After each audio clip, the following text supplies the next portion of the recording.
create some joy and some happiness in your life. And these colours and the rhythm of the colours going through creates so much joy. I can definitely feel it. Can you?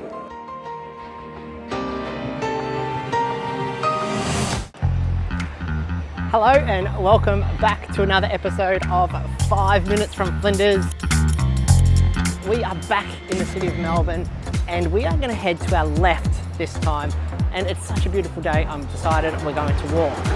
Where we're going today is down towards Southern Cross Station end of Melbourne, but it's not that far. It's only a 5-minute walk or probably like a 2-minute tram ride. We could jump on the tram, and this tram here that you can see, let me just quickly grab it. It's called the City Circle tram. That does a big loop around the CBD and it is free to jump on. It's one of the historic trams from Melbourne and it is a magical thing to do because it does take you to all the major sites. You just jump on, does one big loop, and you can get off and get back on at any time. But as we know, Melbourne CBD is part of the free tram zone, so you don't really need to jump on that, but it does go to the other areas where the individual trams don't really go. It kind of checks out the major sites of Melbourne CBD. So here we are, we're off and we're walking from the front of Flinders Street Station. Just take your left, head down Flinders Street, underneath the cover, and you'll get to admire all the beautiful old buildings that are surrounding the CBD. In fact, we've got across the road, Greville Street, which we've been to before and you know all about. But there is a very interesting building that I want to point out to you that's just a couple of blocks away from Flinders Street, from the main entrance of Flinders Street. So let's go and check it out.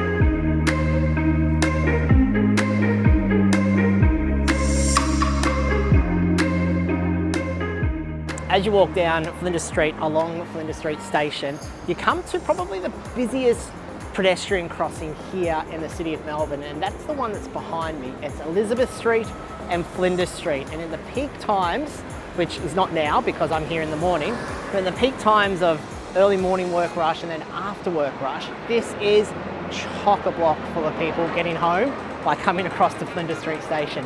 But what's really interesting about this location is Flinders Street, as we know, is sitting right next to the Yarra River, on the northern bank of the Yarra River. And originally back in the 1800s, before Melbourne was kind of mapped out and were built really, there was all these tiny little creeks that would flow into the Yarra River.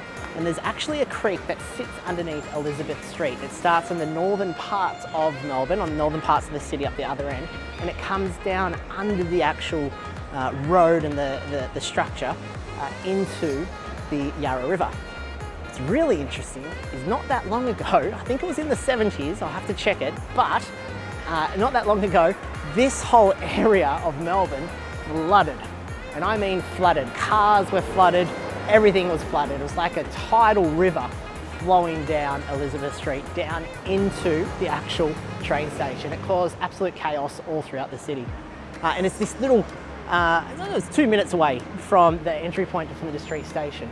But as you walk down this way through the city of Melbourne, take a look around you and look up at the buildings that you see opposite you. We have these stunning buildings that are now apartment complexes, hotels, or office buildings. They still have all of the historic features to them, which really make walking throughout the city an absolute pleasure.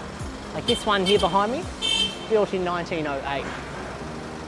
And it still has that colour and that vibrancy from that era. Melbourne truly is a remarkable city, and all the little historic stories that you find out about things as you go along makes it so much more better, I think. But let's keep walking.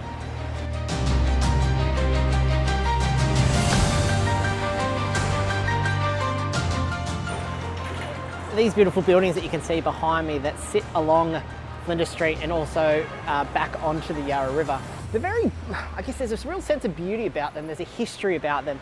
They don't look beautiful, but there is a beauty about them because it is historic to Melbourne. You see these buildings that sit along Flinders Street and back onto the Yarra River. But once upon a time, this was the warehouse location and almost like the CBD and the port area of Melbourne. You see, Melbourne's port is now located down on the actual bay in a really big area. But back in the 1800s, the Yarra River had a waterfall that went over where Queen Street Bridge is, and I'm going to show you. And it was where the Indigenous people would cross over from side to side. Now that waterfall separated the fresh water to the salt water on the Yarra River, and those that were coming up the Yarra River could only get so far as this waterfall area, and then they would start to unload their goods there.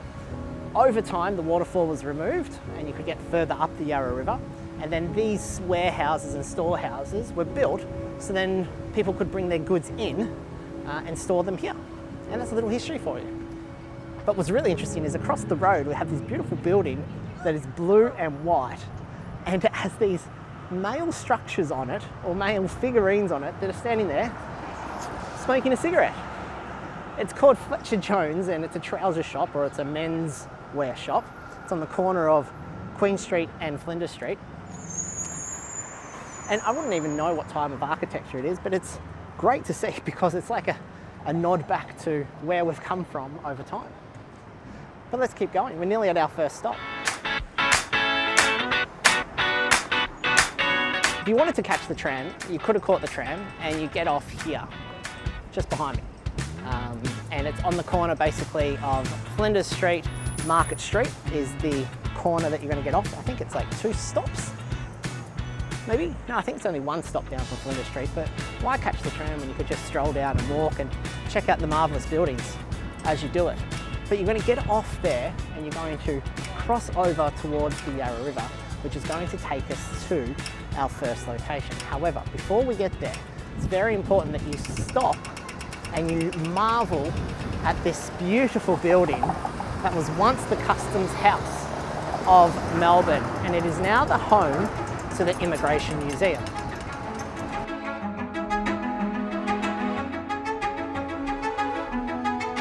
The Immigration Museum is our location for today's episode. I'm going to take you through there.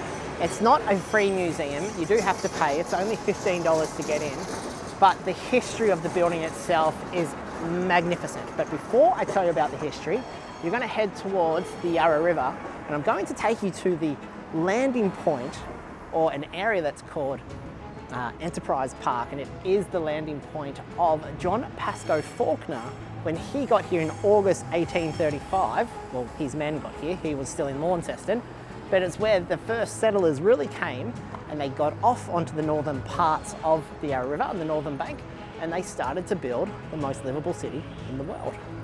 So let's go and check it out. It's called Enterprise Park. To get to Enterprise Park, you're just going to get off the tram, or if you walk down here, you've got the immigration building just behind me. You're going to come under the train bridge, walk towards the Yarra River, and then cross over the lights and turn right. Really simple. Just behind me you can see the Queen Street Bridge. Now, Queen Street doesn't flow straight down, it's a little turn. You've just got to walk past those storehouses that I pointed out before. But this bridge is the site of the original waterfall that would stop the salt water, or block between the salt water and the fresh water along the Yarra River. Now, that eventually was taken down and allowed the river to be opened up even more.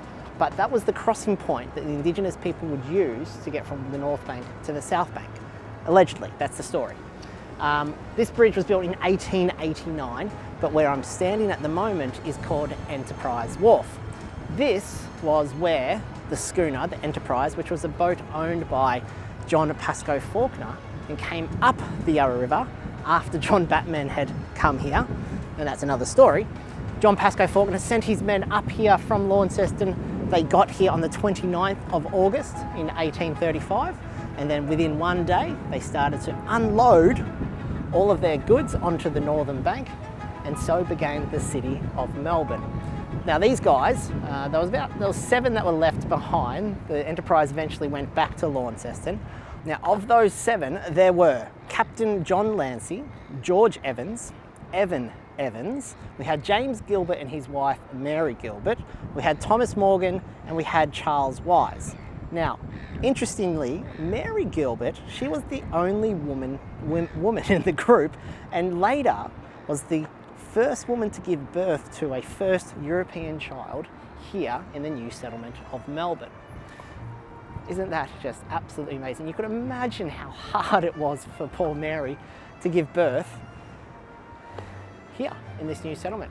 This area, Enterprize Wharf, which sits on the Yarra River, it has these structures, these 5 public art installations, these public artworks. It's called the Constellations, and they're actually the 5 figureheads from 5 sailing ships that used to come and dock in this part of the Yarra River.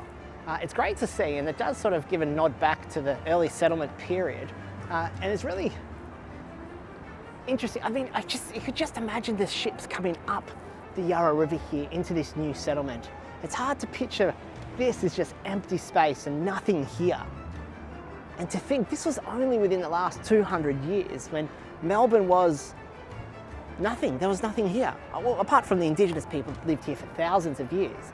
But apart from that, there was no permanent buildings, there was no permanent structures.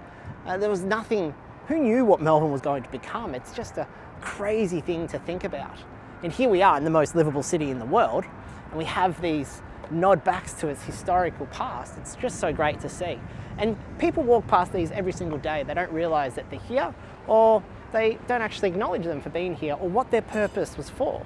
But Melbourne does have all these little sites throughout the city that give you a little bit of a snapshot into the history of it. Just next to the Yarra River and next to Enterprize Wharf, you'll find the Scar Project. And this is an Indigenous art installation here in the city. Because before European settlement, this area where we are today is kind of the traditional camping ground or the meeting point for the Boorong and the Woiwurrung peoples. Now, I do apologise if I said that incorrectly, but this location was a very important location for the Indigenous people who were part of the Kulin Nations. There were 5 main tribes here. The Boonwurrung and the Woiwurrung were part of those Kulin Nation. Now, this Scar Project that you can see here, this Indigenous art installation, it utilises the original wharf poles from the Queen's Bridge to really showcase the traditional artwork of what's called tree scarring. Now, the traditional Aboriginal people, they would remove bark from the trees and they would use these to create all sorts of things. It could be canoes, it could be shields, it could be baby cradles, and this would result in what was known as scarring the trees, or tree scars. And this would also serve as a signpost to other Indigenous peoples, that indicating that the land here was already being utilised by certain tribes. But what's also cool about this point, or this part of the area, it's also the site of the Melbourne Day celebrations, which is held annually on the 30th of August. And that's to commemorate the city's founding. And during those events, the Lord Mayor of Melbourne, he raises the city flag, and the Wurundjeri elders, they conduct a welcome to ceremony in this area. And it is a wonderful, I guess, nod back to the Indigenous tribes that lived here, because we can't forget them. So here we have it. We have the Scar Project here. We have Enterprise Wharf over there. We know that this area was the place where John Pascoe Fawkner's men got off the boat and started building the huts on this northern bank of the river. So from here, we are now going to head across a road and go and explore the Immigration Museum. So let's go and do that, because this is an amazing museum. I've been there before. It's only $15 to get in, and it showcases the history of Melbourne and the immigrants that would come here over the years. So let's go check it out.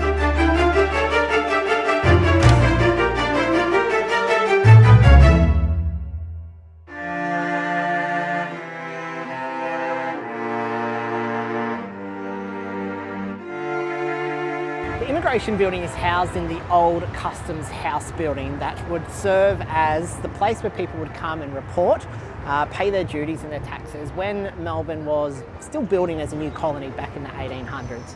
It started being built in 1841. It was from 1858 when it really took over. And it was built in 2 sort of stages. It has this bluestone structure and then this sandstone facade on the outside, and it really is a beautiful building. However, in I think it was the 1960s, the Customs House moved to its new location down in the Port of Melbourne. I believe it's there. I could be wrong. But this did serve as the place where you would come and you would check in. So you came up the Yarra River, you unloaded your goods onto the docks, and you would come across to Customs House and report and pay your customs and your duties. And it's one of the grand buildings that still exist here in Melbourne. and it's only within a 5-minute walk from Flinders Street Station. And it's the house of the Immigration Museum.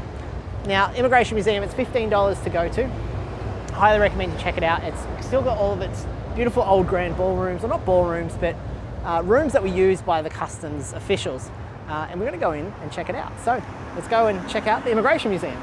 Now, I must tell you about this gentleman by the name of John Christie. He was a customs detective.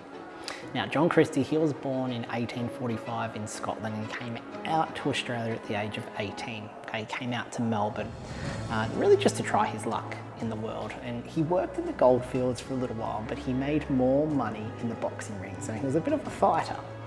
Now, he joined the police force as a detective. He gained a whole heap of fame for his use of all things disguises to make arrests. Kind of like Australia's own Sherlock Holmes. But however, he was accused of dubious police techniques and he was forced to resign, so God knows what they were. In 1884, at the age of 39, he then joined customs as a labourer on the wharf. But he quickly rose through the ranks and he became a detective. And he was searching ships for smuggled goods. Now, within a few years, he had a very senior position in the customs and he was the Inspector of Liquor and Excise. Now, he was forced to retire in 1910 following injuries he received in a fight with a knife-wielding opium dealer who was smuggling opium onto the Melbourne docks. But one of the most famous things he did do was the war against illegal distilling. So there was a raid on a whiskey still, which is the Innerounder, which is sort of out of Melbourne. And he dressed as a tinker and he limped for 30 kilometres across the countryside. And the poor rural workers, they fell for Christie's disguise and they asked him to help repair their hidden still. It took them 2 years to get this, but he unearthed 27 illicit stills that were mainly operated by our lovely friends from Ireland, the Irish immigrants in the Western District of Melbourne, and they were making their traditional Irish whiskey, and he busted them out. John Christie, Australia's own Sherlock Holmes. Inside the long room is usually where all of the exhibitions are held, and the current one is the Notre Dame exhibition, which is really, really cool, and it uses this info pad to do a real interactive, I guess, understanding of Notre Dame. But this room originally was where everyone would come to pay their customs, and we would have up to 30 customs agents here, or customs service workers, and almost 100 customers who'd be here to pay their duties. And it was designed in the same style as the long room over in England at the customs house there, I believe. I could be wrong. But it is a beautiful old room here. It has these gorgeous pillars, these Roman pillars, and it's just big and impressive. The last time I was here, there was a big wooden ship installation exhibition. I was hoping to see that again, never mind, but this is pretty cool. When you come to places like this, you really think about how bloody hard it must be to create a new colony. Just the whole logistics of it. Even back in the 1800s, we take so much for granted, I think, in 2024 with how things like instant communication, being able to send a photo from here to anywhere in the world instantaneously.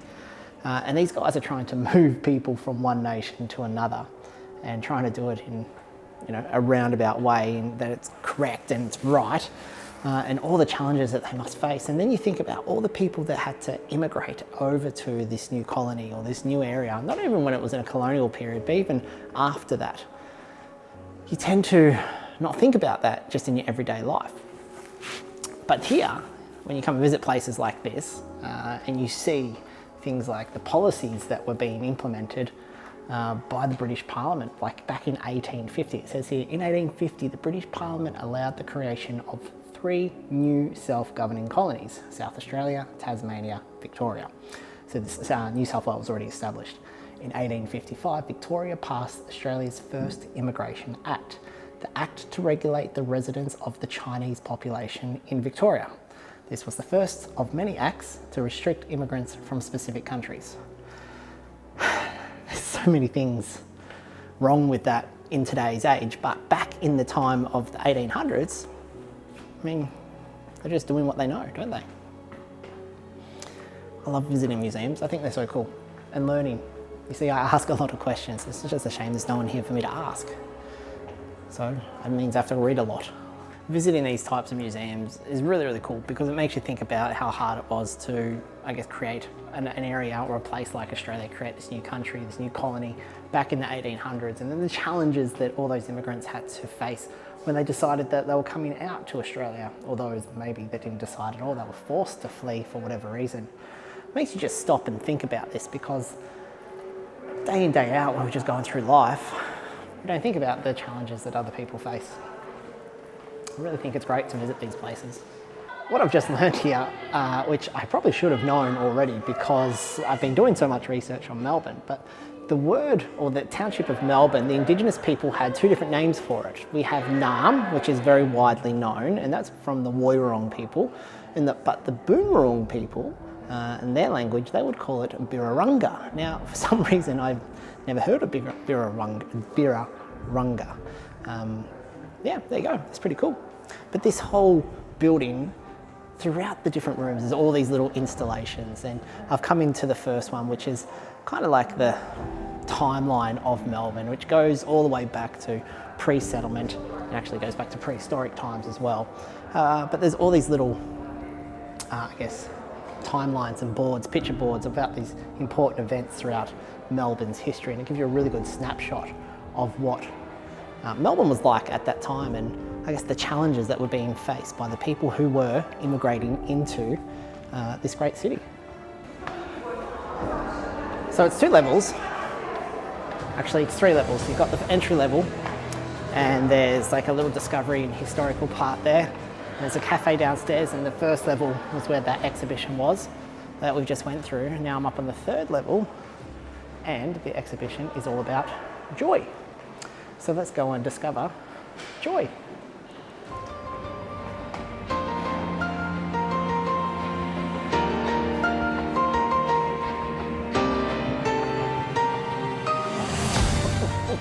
Wow, look at this. How cool is this?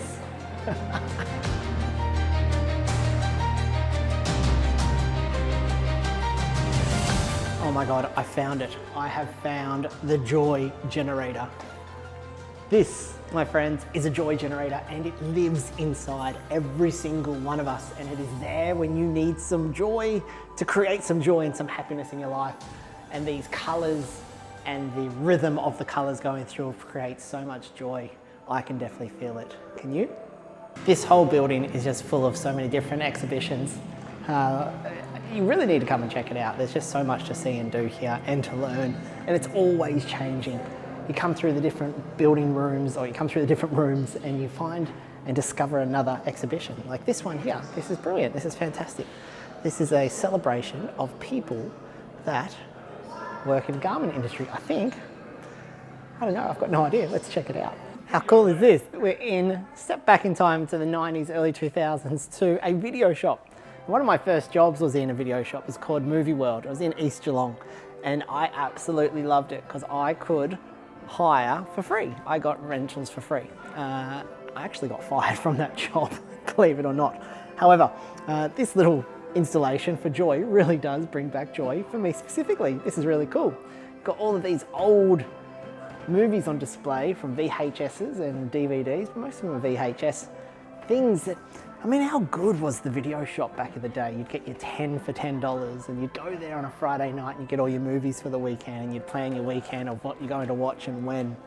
And it really was just a completely different time before screens and social media and YouTube. The exhibitions in this building is fantastic. Every room you walk into, there's another exhibition. This one is done by the team here at Customs House, or sorry, I keep calling it Customs House, but it's the Immigration Museum. So this one is done by the team here, and it's kind of an immersive walkthrough, and they want you to think about what is it you're feeling as you walk through, and you're reading the stories of the people, and you're seeing the trinkets and bits and pieces in the display. And to me, certain parts of it make you feel happy, other parts make you feel confronted. Confronted, that was. And other parts make you want to know more. make you want to dive into more of the history of it. Well friends, Immigration Museum is a must for anyone that comes to Melbourne to hear the stories and to see the stories of those that emigrated to Melbourne, but also see the history and the historical buildings.